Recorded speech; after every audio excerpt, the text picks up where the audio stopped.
Bom, vamos lá, né? A nossa primeira aula, aula 1, tá? O que eu quero conversar com vocês aí nessa primeira aula? Bom, eu quero mostrar para vocês, né, de onde vem a energia, de onde vem tudo que nos rodeia, tá? Então, o que eu mostro para vocês, assim, digamos, a origem de tudo, tá? De onde vem a energia, enfim. Deixa eu compartilhar aqui direito. Aí sim. Alguns questionamentos, né? De onde vem a energia? De onde vem todas as formas de energia? Por exemplo, energia térmica, elétrica, luminosa, química. De onde tudo começa? Como essa energia pode ser utilizada? Porque, claro, nós temos em nossas mãos alguns recursos naturais. E desses recursos naturais nós queremos algum produto, realizar algum processo, obter algum serviço. Mas existem alguns processos, né, para que aquela forma final que aquela energia que nós obtemos, né, seja transformada em algo palpável. Por exemplo, eletricidade. Eletricidade não vem do nada. Aí vocês vão ver, né, que a eletricidade possui diversas origens. Existem várias fontes de eletricidade. Tá? Esse é o exemplo que eu quero dar. E quais são as implicações ambientais? Vocês vão ver, né, que o aproveitamento de um recurso energético e a produção de um produto final, ele vai depender de vários aspectos. Tem as implicações ambientais, isto é, se vai causar algum impacto positivo ou negativo ao meio ambiente, à saúde, à sociedade, à economia, o que seja, né? E ao converter essa forma de energia em outra, até obter o produto final, vão ser gerados resíduos? Vai causar algum impacto, algum problema a alguém, a um grupo de pessoas? Então tem muitas coisas que devemos levar em consideração, né? E eu falo assim de energia, né, porque é o título da nossa disciplina. Tá? Podia falar sobre produtos, bens de consumo, por exemplo, né? Então assim, de onde vem todos esses recursos energéticos que nós conhecemos, tá? Por exemplo, aqui nesta figura, tá em inglês, né, mas vou procurar traduzir para vocês. Ele mostra que a maior parte da energia que chega até as nossas mãos, direta ou indiretamente, vem do Sol. Aqui, radiação solar. Então, o que acontece? Eu não sei se todos vocês sabem, já viram alguma disciplina, ou viram na vida, tal, que o que é o Sol? É uma estrela, fonte de energia proveniente da fusão nuclear. Porque o Sol ele é composto por átomos de hidrogênio, que ao sofrer fusão nuclear gera o hélio, e a lei da geração do hélio gera-se calor. E esse calor ele alcança os outros pontos do universo por meio da radiação. Então, em torno de 150, 180 milhões de quilômetros de distância da Terra, o Sol emite radiação, a radiação chega na superfície da Terra depois de uns 8 minutos, mais ou menos, né? Porque a velocidade é de 300 mil quilômetros por segundo. Então, o Sol gera radiação proveniente da fusão nuclear, tá? Do que eu falei agora, alcança a Terra, só que ao chegar na Terra, uma parte desta radiação é refletida, vai para o espaço, uma outra parte é absorvida. Absorvida como? A atmosfera terrestre é composta por diversos gases, tá? Dependendo da altitude, enfim. E esses gases eles absorvem uma parte dessa radiação, gera-se calor, e uma parte ela é refletida, difundida, difusa, enfim, até chegar à superfície. Então, uma parte dessa radiação, né, é uma radiação que nós observamos, né, o espectro visível e nu, né, então, dependendo do comprimento de onda, tem lá uma cor, né, a qual algum material ele é sensível, e aí nós observamos as cores, né. Uma outra, inclusive dentro desse espectro, né, visível e nu, tem a radiação térmica. Então, onde eu quero chegar? Tem uma parte dessa energia, dessa radiação térmica, e não esquecendo também, né, que existem aí as outras formas de calor, né, que nós recebemos, né, convecção, condução, etc. Mas assim, uma parte da radiação do Sol é refletida, vai volta para o espaço, uma parte ela é absorvida e utilizada de alguma forma. E é aí que ele está mostrando aqui. Então, uma parte, como falei, ela é refletida, vai e volta para a atmosfera, aqui, né? Reflexão direta. Ah, aqui é radiação de ondas curtas, aqui tem radiação de ondas mais longas, enfim. Mas vocês estão vendo aqui pela espessura das setas, em comparação às demais, que o Sol é muito mais importante. Aqui em torno aí de 170 mil terawatts de potência. Já resumindo para vocês, é uma energia que é dezenas de milhares de vezes maior do que a energia necessária para a humanidade. Só que é o seguinte, uma parte dessa energia ela é necessária para a execução de diversas atividades, melhor dizendo, né? Por exemplo, uma parte dessa radiação ela aquece a água vira vapor, que vai para o céu, formam-se as nuvens são conduzidas às montanhas, aí tem as precipitações, formam as chuvas. Aí as chuvas, as águas alimentam os rios, que passam por diversas variações, passam por uma queda da altitude, e aí podendo, por exemplo, gerar hidroeletricidade, né, pela queda das águas. Então podemos dizer que a energia hidroelétrica ela é uma energia solar indireta. Tá? Por exemplo, a energia do sol que alimenta o processo de fotossíntese, plantas. Então, tem a energia da biomassa, aquela energia que a gente usa para ao queimar lenha, ao queimar bagaços, palhas, enfim, né? Matéria, biomassa nobre, por exemplo, madeira de floresta plantada, como eucalipto, mas também biomassa residual, como bagaços e palhas, né? Tudo vem através do processo da fotossíntese. E o que vocês estão vendo aqui, a potência da radiação solar, não no Sol, tá? A potência da radiação solar na superfície da Terra, isto é, a energia solar alcançar o planeta Terra. Apenas mais ou menos 1 milésimo dessa radiação solar ela é aproveitada pelos processos fotossintéticos, tá? Em que as plantas elas aproveitam uma pequena parte dessa energia, converte apenas uma parte dessa energia em biomassa, tá? Biomassa seca, tá? Porque é o que eu vou falar muito de eficiências, né? Então já vou antecipar também que a eficiência do processo de fotossíntese ele é inferior, no máximo 2%, tá? Fala-se muito assim em valores inferiores a 1%. Isto é, a cada 100 unidades de energia que uma planta recebe, apenas uma unidade de energia ela vira uma energia de reserva para a planta, que pode ser os açúcares, os amidos, a celulose, enfim, tá? Porque boa parte da energia as plantas elas utilizam para o seu próprio metabolismo, fala-se até em ATP, ADP, essas coisas que vocês viram no ensino médio, por exemplo, né? Então uma parte da energia é necessária para o metabolismo, para a manutenção da vida, tá? Mas também uma parte da energia lá, as folhas refletem de volta para a atmosfera ou para o espaço, enfim, né? Mas vamos lá, fotossíntese 1 milésimo daquilo que o Sol forneceu, né? Então uma parte da energia ela é necessária para ser armazenada nas plantas em forma de biomassa, né? Só que essas plantas elas são alimentos para os animais, e em algum momento elas morrem e sofrem por um processo de decomposição, gerando gás metano, gerando CO2, CO, etc. E esses gases vão para a atmosfera. Tá? Só que conta-se, os geólogos, né, que os combustíveis fósseis, eles, petróleo, gás natural e carvão, por exemplo, né, eles são provenientes de matérias-primas, de biomassas de eras geológicas anteriores, por exemplo. O carvão mineral, os carvões de melhor qualidade, lignito, antracito, por exemplo, dizem que surgiu a partir da decomposição de árvores da era paleozoica. Isto é, árvores que viviam em continentes, tá? Em que na época estavam em regiões de clima tropical, aí com a deriva, né, da movimentação das placas tectônicas, etc., atualmente estão em regiões principalmente de clima temperado. Aí encontra-se grandes jazidas de carvão na China, na Rússia, Estados Unidos, Canadá, Austrália e assim por diante, né?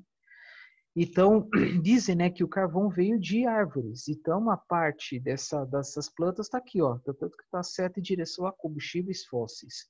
Petróleo, gás natural, ela era mesozoica, decomposição de micro-organismos, principalmente de antigos mares, rasos, pântanos, enfim, né? Por isso que está aqui. Das plantas, dos animais, seres vivos em geral, eles vão virar petróleo, carvão, gás natural, e depois uma parte dela, ela vai ser usada aqui no final, o uso humano. Tá? Veículos, geração de energia elétrica, processos industriais, enfim. Então, de novo, o sol fornece energia para as plantas, uma parte dessas plantas são usadas, né, para uso humano, uma parte aí, claro, né, milhões de anos atrás, viraram combustíveis fósseis que depois voltaram a ser usados aí pelos seres humanos. Uma outra forma de energia indireta proveniente do Sol, né? Aqui, por exemplo, 22%, evaporação, armazenamento de água e gelo, tal, que no final das contas ela vai ser usada aí para hidroeletricidade, por exemplo, né? Uma pequena parcela da radiação solar, né? Ela vai ser responsável pela formação dos ventos. Os ventos são formados pela diferença de pressões entre diversas massas de ar e essas diferenças de pressão, né, decorrente das diferenças de temperatura, isto é, presença do Sol. Né? O Sol incide radiação solar mais numa região do que na outra, uma região fica mais quente, a pressão do ar diminui, então a tendência é receber vento de uma região mais fria. E também os ventos são formados devido à movimentação da Terra, tá? A princípio da rotação. E também presença aí de elementos do continente, né? Montanhas, etc. Né? Então está aqui uma pequena parcela da energia é responsável pela formação dos ventos, formação das ondas, né? Que as ondas são formadas os ventos alcançarem, né? Atingirem, né? A água, né? Do mar. Processos de convecção, isto é, convecção é transferência de calor nos mares, tá? E por consequência correntes marítimas, tá? Porque formam-se os ventos por consequência correntes marítimas. Então uma parte dessa radiação ela é usada para formar os ventos, ondas, movimentos de convecção, correntes marítimas, tal que de certa forma é aproveitado para geração de energia, tá? Mesmo que sendo aí apenas uma pequena parcela. Tá aqui, ó, uso humano, tá bom? Que mais? Fotossíntese, que eu já comentei com vocês. Aí tem as outras origens, né, as outras fontes de energia, né, que não tem nenhuma relação com o Sol, né, que é a energia termonuclear, isto é, fissão nuclear de elementos radiativos como um determinado isótopo de urânio, desculpa, não lembro o número, que é físsil, mas também usando isótopo de tório, isto é, elementos que surgiram, que estão, né, encontrados em minérios aí na crosta terrestre, que foram formados junto com a formação da Terra. Tá bom? Então, o que mais? Aí tem, né, algumas setas, alguns direcionamentos. Aqui, por exemplo, a energia cinética dos planetas. Né? Eles aqui, no caso, são marés. Então, é possível gerar energia elétrica devido à variação da tábua das marés. Aquele momento que o nível da água do mar está mais para cima, né, que é o pré-mar, ou para baixo, que é o baixa-mar. Tá? É possível gerar energia elétrica por este processo. Bom.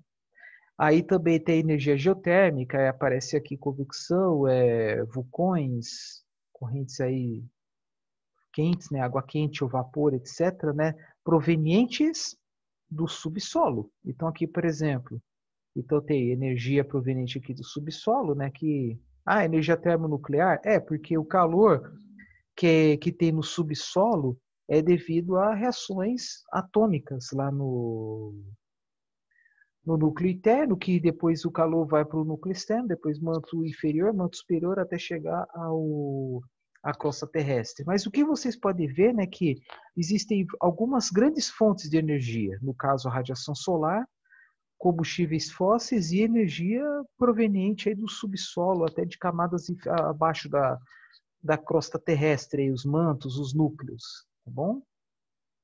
Então, só para mostrar aí que existem as fontes diretas e fontes indiretas. Exemplos de fontes indiretas, isto é, provenientes do Sol. energia dos ventos, energia hidrelétrica, energia solar fotovoltaica, né, que fala-se muito, energia solar para aquecimento de água do banho, né, energia da biomassa e assim por diante. Tá? Aqui é uma outra forma também de apresentar essas informações, né? Radiação solar, uma parte dela ela reflete para a atmosfera, uma parte dela é absorvida, né, para gerar o calor, né, para gerar correntes de convecção. O que é corrente de convecção? É transferência de calor em fluidos, em gases, né? Uma parte dessa energia que é radiação solar vira energia eólica, tem energia das ondas, tem esses números aqui que é quanto que aproveitou-se na época aqui 2007, né? De 2007 para cá, a geração eólica no mundo aumentou muito, tá? Mas assim, só para comparação, né? De 162 mil unidades provenientes do Sol, na época aproveitou-se apenas 0,06, tá? Só para ver aí a dimensão de valores, né? É aquela história. O ser humano utiliza apenas uma pequena parte de uma grande quantidade de energia que que o mundo disponibiliza, né? Só que tem uma coisa também, olha só que bacana, que não apareceu no slide anterior, né? 162 mil unidades de radiação solar, uma parte refletida, uma parte absorvida, vira energia eólica, energia das ondas, por exemplo, né? Aí tem também a evaporação, né, que forma aí as quedas d'água, né, por causa das chuvas, enfim. Aquecimento superficial, né, aquecimento do solo. Aqui, ó, que eu falei, né, evaporação, 41 mil, né, de 41 mil unidades decorrentes de evaporação, apenas 0,36 vira hidroeletricidade.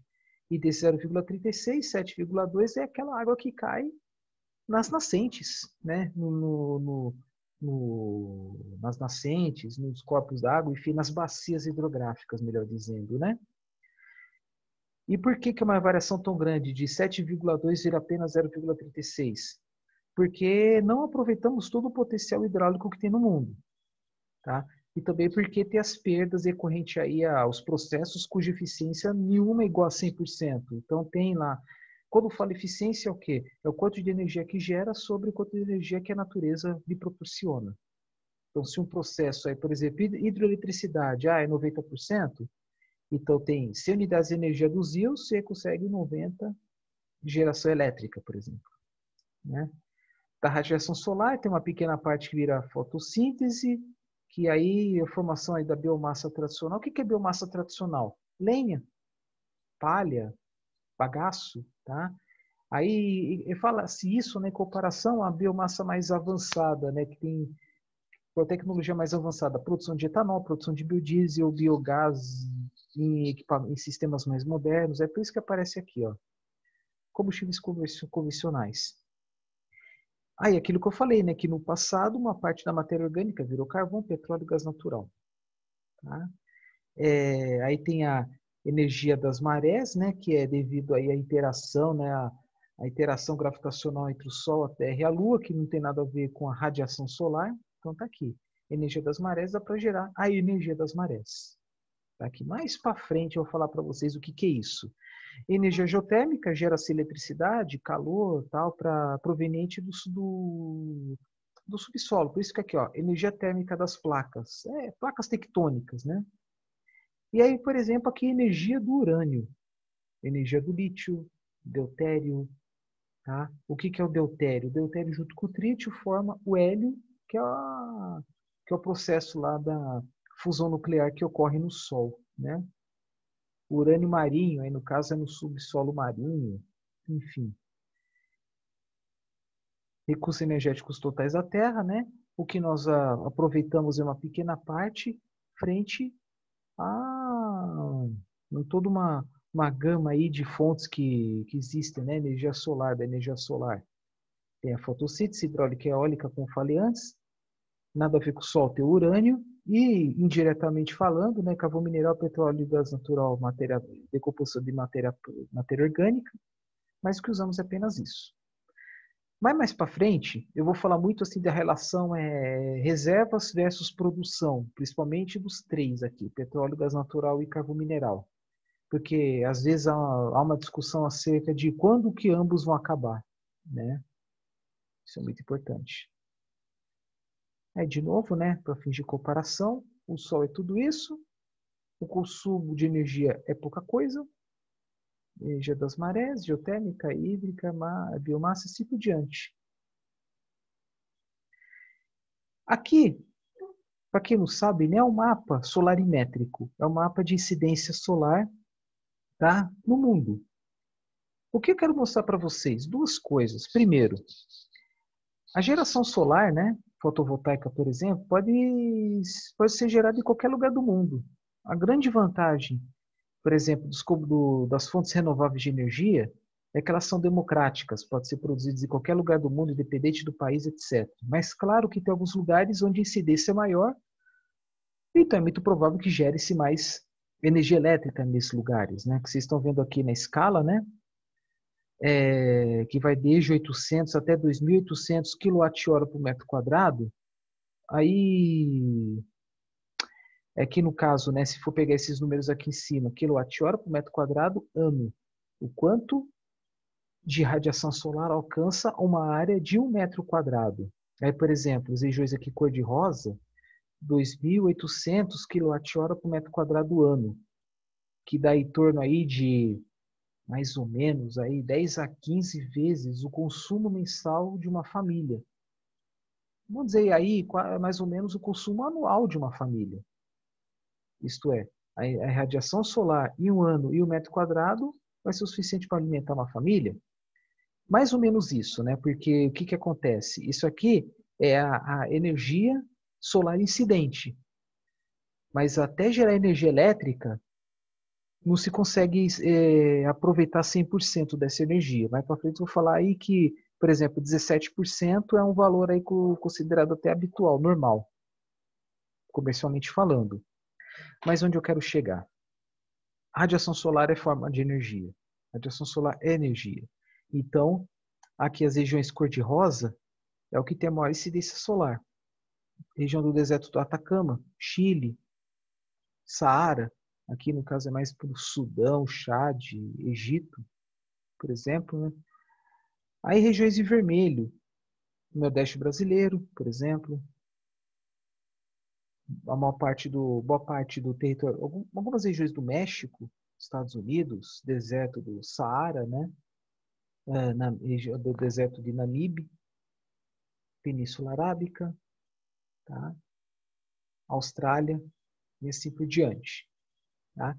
E vou dizer uma coisa para vocês, não tem muito, assim, tem a ver, mas não totalmente a ver com o fato de uma região ser de clima tropical, por exemplo. É claro que à medida que vai afastando a linha do Equador, a incidência solar diminui. Mas tem alguns fatores a mais aí que são questões geográficas específicas do local, etc. Tá? Por exemplo, aqui no deserto do Atacama, norte do Chile, é uma região com poucas nuvens, tá? Então tem poucas interferências. Talvez seja por isso que a incidência é uma das mais altas. Tanto que, inclusive, aqui são instalados muitos observatórios astronômicos, né? Mas acabei fugindo um pouco do assunto aqui, mas onde eu quero chegar? No Brasil, por exemplo, tem uma incidência solar razoável, principalmente aqui, ó, Nordeste.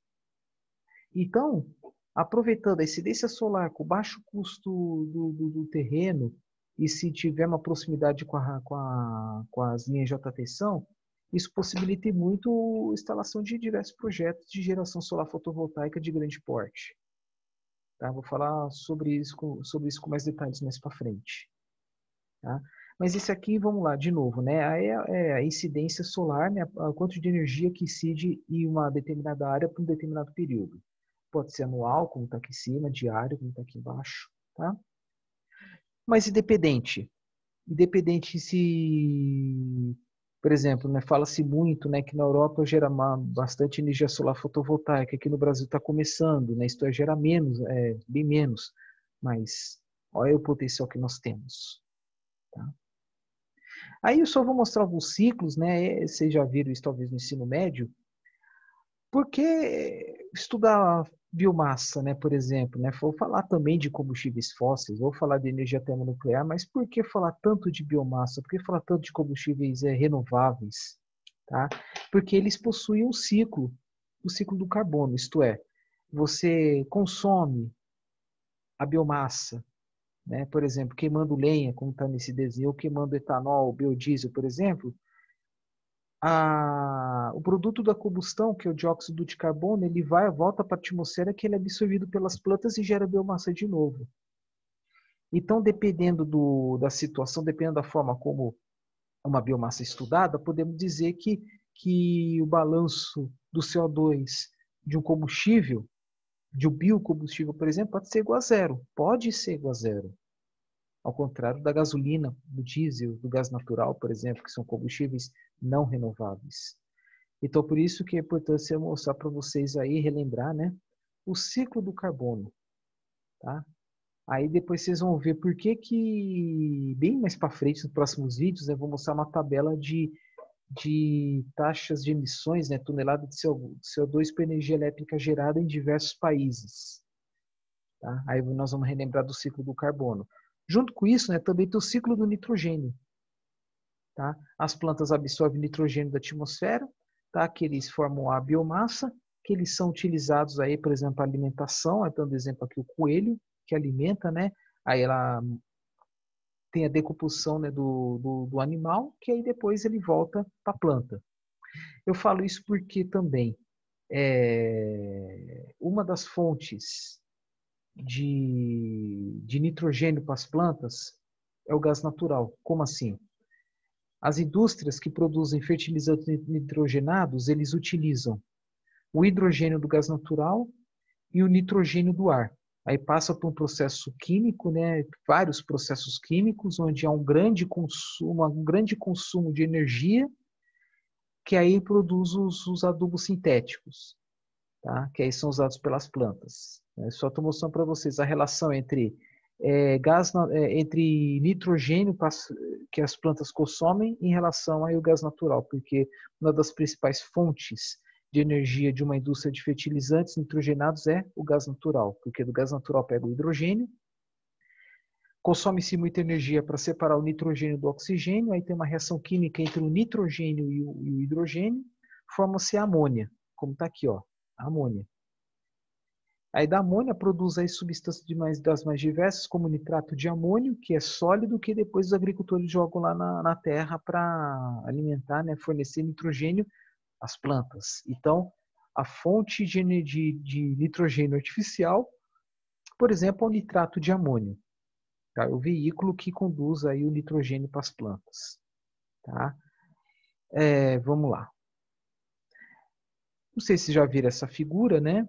Que está até na moda, que fala sobre os objetivos do desenvolvimento sustentável que foi montada pela ONU, pela Organização das Nações Unidas. Basicamente é o seguinte: deve-se ter uma preocupação muito grande sobre produção e utilização dos recursos energéticos, tá? Desde que respeitem esses 17 objetivos aqui. Por exemplo, eu vou falar lá de biomassa. A biomassa ela pode ser uma forma, né, de erradicação da pobreza. É uma coisa interessante, né? Porque não apenas a biomassa, mas qualquer fonte de energia renovável, ela gera muito mais empregos do que as fontes não renováveis. Tem até umas tabelas que eu vou mostrar para vocês depois. Erradicação da pobreza, logo fome zero, boa saúde e bem-estar, isto é, não adianta nada, né? Você gerar energia, você ter energia barata, algum produto, um serviço barato, mas que cause problemas aí à saúde, por exemplo. Aí tem, né, educação de qualidade, igualdade de gênero, água limpa e saneamento, porque existem tecnologias de conversão de energia que poluem a água dos rios, infelizmente. Tá? E até mesmo a geração de energia ela pode estar associada ao tratamento de esgoto.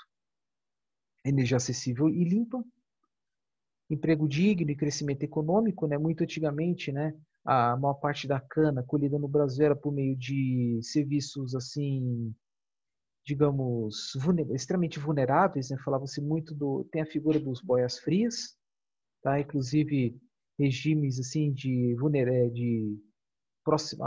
análogas à escravidão, tá? Tem que tomar muito cuidado com isso. Indústria, inovação e infraestrutura, né? Está sempre inovando, tecnologias mais modernas, permitindo aí processos mais eficientes de conversão de energia, tá? Redução das desigualdades, né? Desigualdade social, cidades e comunidades sustentáveis. Eu vou falar um pouco também da energia nos transportes, consumo e produção responsáveis, né? Porque quando a gente fala de produção e consumo de energia, não devemos esquecer da conservação. Por que eu falo isso? Não adianta nada gastar, investir, eu falo investir, mas nesse contexto aqui é gastar. Com uma instalação de geração, né, de conversão de energia, se ao consumir energia você vai perder bastante. Vou dar um exemplo. Uma pessoa está interessada em colocar placas fotovoltaicas lá no telhado de uma casa.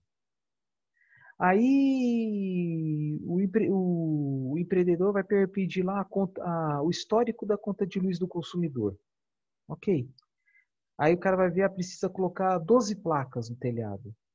Mas depois você vai ver, né, que se é que realmente precisa 12, se adotar medidas de eficiência energética numa residência, se é que em vez de 12 não vai precisar colocar apenas 10? Sei lá, trocando uma geladeira, a geladeira que está muito velha, trocando as lâmpadas, trocando o aparelho de ar-condicionado, e também, né, se fala, procedimentos que devem ser tomados por qualquer um. Por exemplo, não deixar a luz ligada à toa, né? Enfim. Combate às alterações climáticas, né? Fala-se muito disso, então tem alguns estudos, algumas metas aí que foram traçadas pensando nisso. Vida debaixo d'água, né? No caso, fala-se muito da poluição, vida sobre a terra, paz, justiça e instituições fortes, né? Então, fala-se muito, né, dos conflitos, das guerras que o petróleo proporcionou, né, na humanidade, parcerias em prol das metas. Então, nós podemos aí linkar essa figura aí junto aos assuntos que vamos abordar daqui para frente, né? É o seguinte, esse aqui é um assunto, eu vou ser bem resumido, mas tem uma disciplina que eu dei em 2019, uma disciplina de eixo, que é chamado Sociedade, Meio Ambiente e Sustentabilidade, que eu falei sobre esse assunto com mais detalhes. Porque o que acontece? Como saber a eficiência de um processo de conversão de energia? Ou, melhor dizendo, eficiência de qualquer coisa que nós fazemos. Pode até ser um serviço, algo que não tem nada a ver com energia. Nós podemos fazer o seguinte, por exemplo, nós vamos executar um serviço, fazer algum trabalho. Para fazer algum trabalho, precisamos de materiais. Será que nós temos que consumir muitos ou poucos materiais? Tá? E por isso que daqui para frente eu vou falar muito de eficiência energética. Por exemplo, eficiência energética de uma hidrelétrica. Vamos supor, 90%. Então, 100 unidades de energia que estava, energia cinética da água do rio, virou 90 unidades de energia elétrica. 100 unidades da água, 90 elétrica. Então, eficiência de 90%. As placas fotovoltaicas que estão nos telhados das casas, por exemplo, em média 17%. 100 unidades de energia que incide nas placas vira 17 em energia elétrica. Tá? Mas isso nós estamos falando de eficiência de um equipamento, de um equipamento de conversão de energia. Pode ser uma placa fotovoltaica, pode ser uma turbina, pode ser um gerador, pode ser uma turbina a gás, a turbina a vapor, uma caldeira, um motor de combustão interna de um carro, enfim. Aí tem alguns pontos, né, que devemos levar em consideração, né, que vão ter impactos assim diretos a nós, né? Por exemplo, se a gente compra um carro mais eficiente, se for um carro das mesmas especificações do anterior, então nós vamos consumir menos combustível. Mas tem uma unidade aqui que isso é mais na área do âmbito da engenharia ambiental, que tem esse nome aqui. Por isso que eu coloquei essa letra M maiúscula aqui, energia. O que seria a energia? Energia com M mesmo é a energia proveniente do Sol que vai ser transformada em alguma coisa. É algo semelhante, né, que nós vimos aqui anteriormente, né? Por exemplo, de 162 mil unidades do Sol. Não, desculpa, falei besteira, mas vamos falar.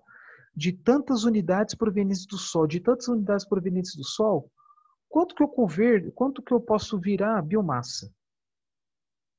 Tá? Vai ter esse exemplo aí mais para frente. Aí nós podemos ver que para produzir um produto, ou realizar um serviço, nós precisamos de muitas unidades de uma fonte inicial, podendo ser o Sol, por exemplo. Tá? Até mesmo já se fez estudos e levando em consideração fontes que não tem nada a ver com o Sol. Por exemplo, minério de ferro. Ah, tá. Tem aquela unidade embutida no minério de ferro, eu consegui produzir um pedaço de aço. Então, quantas unidades de energia, né, de energia eu precisei para produzir 1 quilo de aço, por exemplo? Então, aqui, a origem de tudo versus produtos final, conceito de energia e seus valores unitários energéticos. É porque existem várias formas de medir essa energia, né? Não é algo assim, quanto de energia veio do Sol e pronto. Então, por exemplo, fluxo de energia. Você pode produzir, por exemplo, um biocombustível. Então, biocombustível, sei lá, uma unidade embutida no etanol. Para produzir uma unidade de energia do etanol, precisa de 100.000 unidades de energia do Sol. Tá? Já até antecipei aqui, né? Então é o conceito de transformidade, a relação entre uma coisa e a outra. Entre o produto pronto, o serviço, versus aquela energia inicial. O Sol, por exemplo. Mas também nada impede também fazer um estudo em cima dos combustíveis fósseis. E também até combustíveis importados, né? Renovável ou não renovável, tanto faz. E também dá até para estudar energia em serviços, por exemplo. O estudo da energia na economia, no turismo, no comércio, nas relações sociais. Tá? Mas nós vamos falar basicamente em conversão de energia aqui. Transformidades, eu vou mostrar para vocês alguns exemplos. Aí tá, energia específica. Quando fala específica, no caso aqui, né, quanto de energia foi proveniente do Sol para produzir 1 grama de alguma coisa. Então, quanto de energia está embutido em 1 grama de açúcar? Açúcar veio da cana, que é planta, enfim. E essa energia, né, também ela pode ser comparada em relação à renda que foi gerada. Energia por unidade monetária. Tá? Aí tem potência energética. O que é potência? Relação, no caso aqui, energia versus tempo. Então, posso falar em energia e uma massa, energia pelo tempo, energia pela renda gerada e assim por diante. Para que serve isso no final das contas? É muito comum assim para fazer comparações entre diversos serviços executados, entre diversas fontes, entre diversos combustíveis, por exemplo. Ele fala-se muito do impacto daquele setor, de diversos processos, até conseguir aquele produto. É um assunto muito mais profundo, tá? Por isso que eu falei, mas na área de engenharia ambiental. Mas na hora de você desenvolver um projeto, de algum equipamento, algum processo industrial, aí você vai levar em consideração outras abordagens, tá? Por exemplo, balanço energético, o quanto de energia que entra versus o quanto de energia que sai, né? Digamos, energia útil. Por exemplo, geração elétrica. Para gerar uma unidade de energia elétrica, precisei de tantas unidades de energia proveniente daquele combustível. Aí tem questão também do impacto decorrente às emissões, né, de CO2. Às vezes fala em CO2 equivalente, aí a soma do dióxido de carbono, metano, entre outros gases. Né, porque fala-se muito, né, dos gases que agravam o efeito estufa. Então, existem várias unidades aí, várias formas de comparar os diversos produtos, diversos processos e diversos serviços. Tá? Esse é um gráfico que ele mostra o quê? Que será que vale a pena alguns processos de conversão de energia? Como assim? É aquela história, você vai produzir uma unidade de energia. Para produzir uma unidade de energia, você precisa de tantas unidades de energia que não estão aptas a serem usadas daquela forma. Como assim? Tem lá um carro. O carro usa gasolina. Mas por que usa gasolina? Por que não usa petróleo cru? Por que você não coloca petróleo cru no motor? Porque não vai funcionar. Então a gasolina foi uma forma que fizeram para que torna-se possível o uso da energia proveniente do petróleo. É a adequação do combustível. Só que para adequar o combustível para aquela situação, nesse caso, adequar o combustível para ser usado em um carro leve, você precisou gastar energia, consumir energia, extraindo o petróleo, transportando processando, isto é, o que é o processar? É converter o petróleo e derivados, no caso, uma parte do petróleo virou gasolina, gastar energia para transportar gasolina até o posto. Tá? Então, tudo isso deve ser levado em consideração.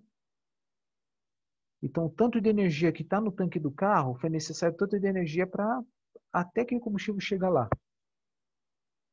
Só que é o seguinte, existem algumas formas de energia, alguns processos em que consomem tanta energia que será que realmente vale a pena? Então, o que vocês estão vendo? Tudo bem, é muito complicado comparar o impacto causado pelo gás natural em relação à energia hidrelétrica. É complicadíssimo. Qual que causa mais impactos ao meio ambiente, em emissões, em consumo de energia, gás natural ou hidroeletricidade? É um assunto longo, não tem apenas uma resposta. Se for pensar em emissões, poluição do ar, com certeza o gás natural é mais.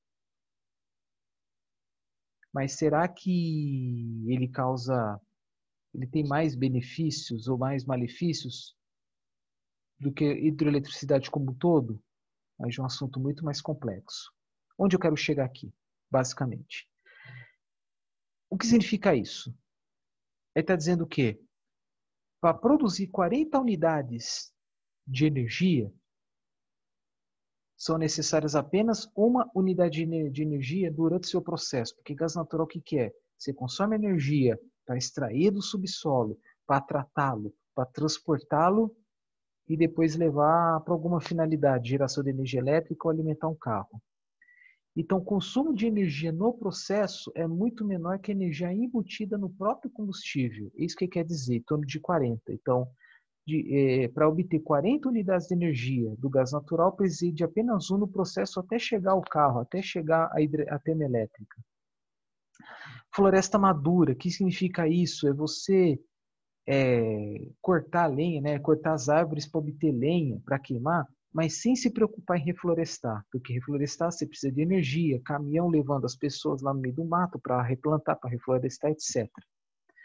E tem aquela energia que você aproveita do que a natureza lhe proporciona, mas sem pensar na reposição.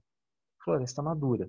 Ao contrário da floresta plantada, plantação florestal, que tem todo o consumo de energia, combustível e tal, para levar as mudas até a terra. E depois os caminhões levam as pessoas lá para colocar formicida, gel hidratante, né? Tem tal de hidrogel quando planta eucalipto, tem todo esse cuidado, né? Mas como falei para vocês, é muito difícil comparar fontes totalmente diferentes. Então, por isso que eu estou comparando, por exemplo, floresta madura com floresta plantada. Você consome muito mais energia ao extrair a lenha do eucalipto da árvore plantada. O que mais? Carvão. Aqui, né? Você consome muito menos energia do carvão mineral do que da floresta plantada, né? Porque o carvão tem uma vantagem, ele tem um poder calorífico maior, isto é, tem mais energia acumulada por massa ou por volume do que a lenha, do que o eucalipto, por exemplo. Então, a quantidade de poder calorífico do carvão é maior. Só que mais para frente eu vou falar dos inconvenientes também, né? Aqui, quando você vê essa linha preta daqui para baixo, já é aquela proporção de energia líquida negativa, que é zero, então aqui embaixo já é negativo. O que significa isso? Você precisa consumir mais energia do que aquela energia que você realmente precisa. Por exemplo, fusão nuclear. Fusão nuclear ainda é uma promessa, estão se pesquisando para gerar energia elétrica como alternativa à fissão nuclear, que é o que das usinas nucleares convencionais. Só que fusão nuclear, o que acontece? Você precisa de muito mais energia para alimentar o processo do que aquela energia que você consegue produzir. Bom, espero que esteja sendo claro para vocês. A energia é para quê? Para resfriamento, porque o termo técnico é arrefecimento, porque fusão nuclear é um processo que são alcançadas altíssimas temperaturas. Tá? Eu não vou entrar muito em detalhes aqui, né, mas tem uns vídeos que falam sobre esse assunto. Aqui, energia térmica do oceano, também tem um vídeo sobre esse assunto, mas onde eu quero chegar? Você precisa de muita água, você precisa de muitos recursos, muita energia para produzir uma pequena quantidade de energia que vai ser útil, no caso da eletricidade. Então devemos sempre focar no quê? Nessas fontes onde a proporção de energia líquida é positiva, linha preta para cima. Etanol, florestas plantadas, petróleo, gás natural, floresta madura, fissão nuclear também. Só que por que está do lado esquerdo e do lado direito? A tendência, à medida que vai aumentando aqui para o lado direito, fala-se energias cada vez mais concentradas, porque fissão nuclear é o quê? Uma pequena quantidade de urânio gera tanta energia que grande quantidade de energia proveniente do carvão, por exemplo. Então fala-se assim, poucos quilos de cápsula de urânio físsil geram a mesma energia que toneladas de carvão mineral, de boa qualidade. Tá? Por exemplo, né, muito relativo, para produzir uma unidade de eletricidade, precisa de 160 mil unidades de energia solar. A energia solar aqui é energia.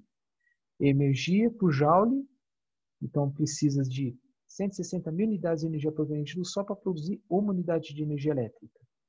Ou um pouco menos, 53 mil unidades de energia para produzir uma unidade de energia do petróleo.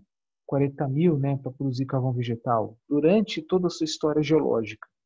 Madeira, durante todo o desenvolvimento da planta.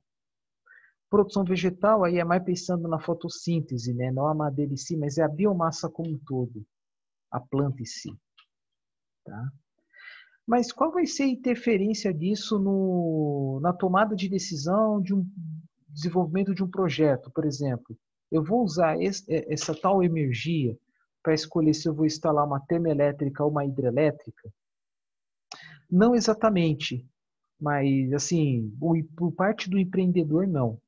Mas é mais uma ferramenta para mostrar aí, de certa forma, né, o impacto ambiental de um determinado processo para a elaboração de um produto ou de um serviço. Então, como falei, mais um instrumento assim, na área de engenharia ambiental, então você não vai ver isso em curso de engenharia mecânica, engenharia de energia, engenharia elétrica, por exemplo. Mas vai ver, por exemplo, talvez em biologia, talvez aí em gestão ambiental, tá? Desculpa, biologia não, ciências biológicas, né? Biotecnologia, talvez. Então, assim, é mais para mostrar aí, né, a relação que tem entre o Sol e as diversas atividades que nós executamos. Aqui de novo, né? Para produzir aí falar muito assim, consumidor primário, secundário, terciário é cadeia alimentar, né? No caso é mais biológico, tá? Digamos aí de 1 milhão de unidades de energia do Sol, conseguiu aí uma da biomassa do consumidor terciário, né? E aqui, e esse TR aqui é a tal da transformidade, que é a relação entre a energia do Sol sobre energia final, tá? Que é a unidade ETR. Aí você vai ver valores grandes aí na casa de milhares, na casa de milhões, que é mais ou menos que isso aqui. Isso aqui é transformidade. Tá? Mas é claro, né?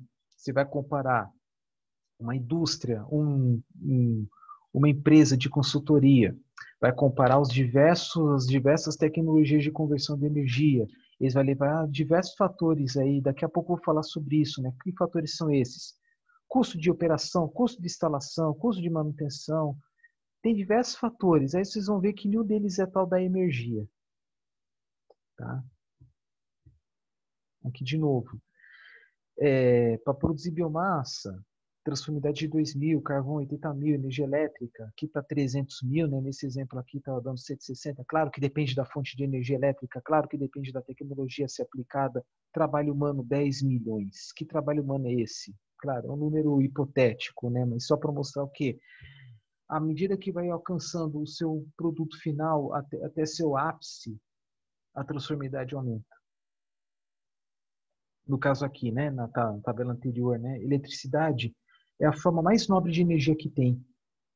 Mais nobre, mais cara do que calor. Mais nobre, mais cara do que a luz. Tá? Mas cai de novo naquela história.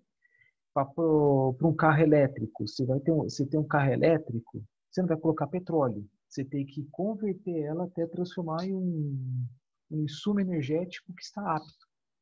Um carro a gasolina, você vai transformar o petróleo em gasolina, porque ela está apta.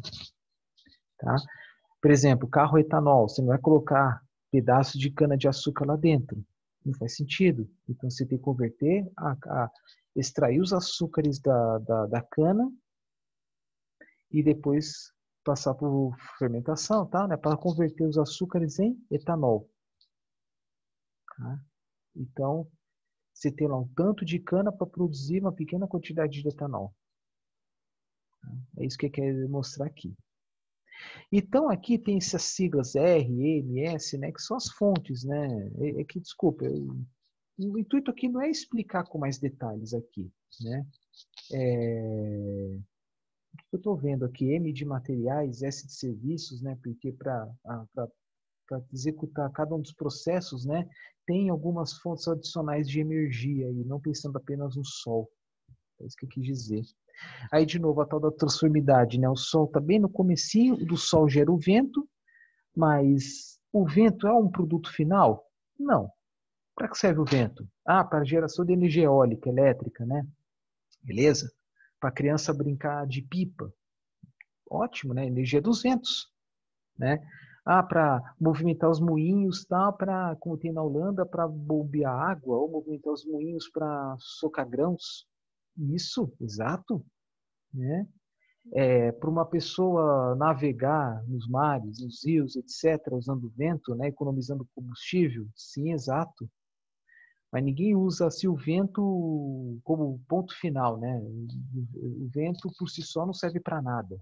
Você precisa de alguma coisa a mais para realmente aproveitar essa energia do vento. Com as plantas é a mesma coisa.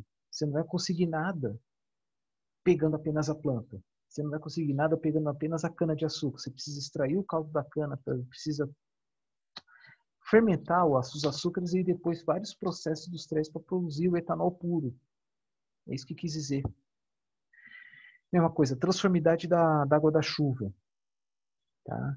Porque precisa de muita energia para evaporar a água do mar, aí forma-se as nuvens, vai para as montanhas, alimenta as nascentes, alimenta as bacias hidrográficas para alimentar os rios.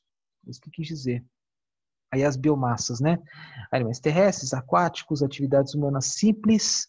Aí quando fala atividade humana simples, é, sei lá, o ato de correr, o ato de olhar, de observar, coisa mais simples. Só que para isso precisa de muita energia. Aqui está chegando aí na casa dos 10 elevado à oitava potência. Tá claro que depende muito da atividade, né? Então aí, para conseguir, por exemplo, uma pessoa apenas ficar de pé, precisa de alimento, precisa de energia, vindo das plantas, vindo dos animais, né? Enfim, se for um carnívoro. Atividades humanas industriais, consome-se muita energia para tornar algo bem prático, para produzir um produto mais elaborado. E assim por diante. Produtos eletrônicos, produtos químicos, né? Eletrônico é algo muito pequeno, algo muito sofisticado, mas para isso precisou de muita energia para produzi-lo. É isso que eu quis dizer. Tá? Então, assim, a parte mais ambiental é sobre isso que eu quer dizer, ambiental mais ecológica. Desculpa, mais ecológica, é isso que eu queria comentar com vocês. Tá? Aí, falo da parte ambiental, vou falar muito de emissões ainda, tá? Que são os próximos vídeos, os próximos assuntos. Tá? O próximo vídeo que eu vou falar, né? Falar sobre fatores que viabilizam ou inviabilizam um projeto de geração de energia. Aí vocês vão ver aqui que já tem aqui fator de emissão. Tá? Então, vou terminar aqui o aula 1, tá? Aí, a próxima aula 2 eu vou começar por aqui. Tá? Até daqui a pouco.